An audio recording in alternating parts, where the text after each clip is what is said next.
Hello everyone, welcome to my YouTube channel care education purpose. তোমরা সবাই কেমন আছো?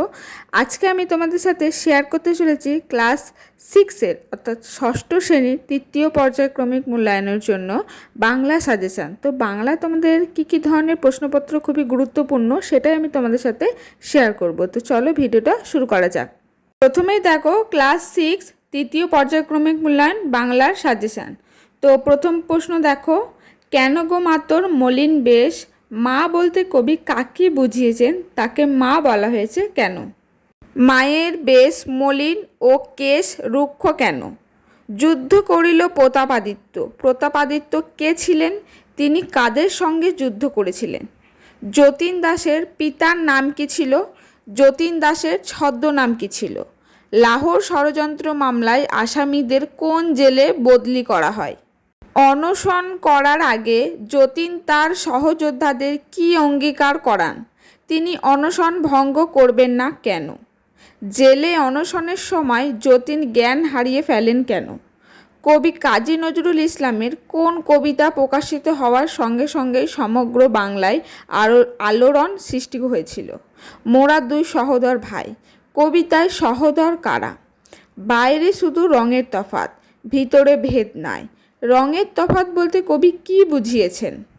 এক বৃত্তের দুটি কুসুম এক ভারতের ঠাই পংক্তিটির প্রদত্ত উপমাটি ব্যাখ্যা করো। চাঁদ সূর্যের আলো কেহ কম বেশি কি পায়? চাঁদ সূর্যের আলো কি? কবির এই প্রশ্নটির অন্তর্নিহিত অর্থ বুঝিয়ে দাও। তারপরের প্রশ্ন দেখো, যেতে যেতে নদীর তীরে কবির চোখে কোন দৃশ্য ধরা পড়েছে? যা কিছু দেখেন তাকেই কবি ভালোবাসেন কেন? কবি কাদের ভাই বোনের সঙ্গে তুলনা করেছেন? পৃথিবীর দিকে তাকালে কবির কি মনে হয়? আমি যেন চলিয়াছি বাহিয়া তরণী। এখানে তরণী শব্দটি কেন ব্যবহার হয়েছে লেখো। কবির কল্পনায় নৌকাযাত্রায় কি কি দৃশ্য তিনি দেখেছেন? সুখ দুঃখকে কবির ভাই বোন মনে হয়েছে কেন? তারপরে দেখো, মনে হয় সব নিয়ে এই ধরনী ভালো। কখন পৃথিবীকে ভালো মনে হয়?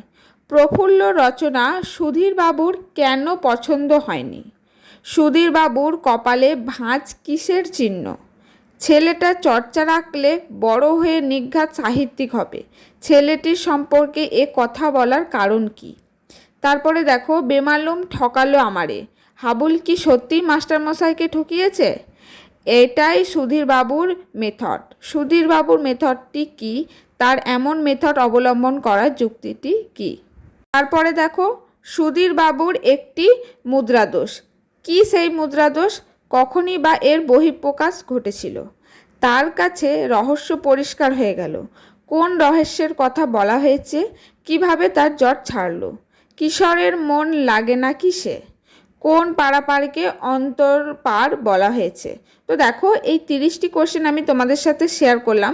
তো এছাড়াও পত্রলিখন, রচনা, তোমাদের দেখবে বিভিন্ন ধরনের টপিক দিয়ে দেওয়া হয় স্কুল থেকে। মোটামুটি 8-9টা টপিক থাকে। তো এর মধ্যেই কিন্তু থাকে, এর বাইরে কিন্তু কোনো কিছু করার নেই।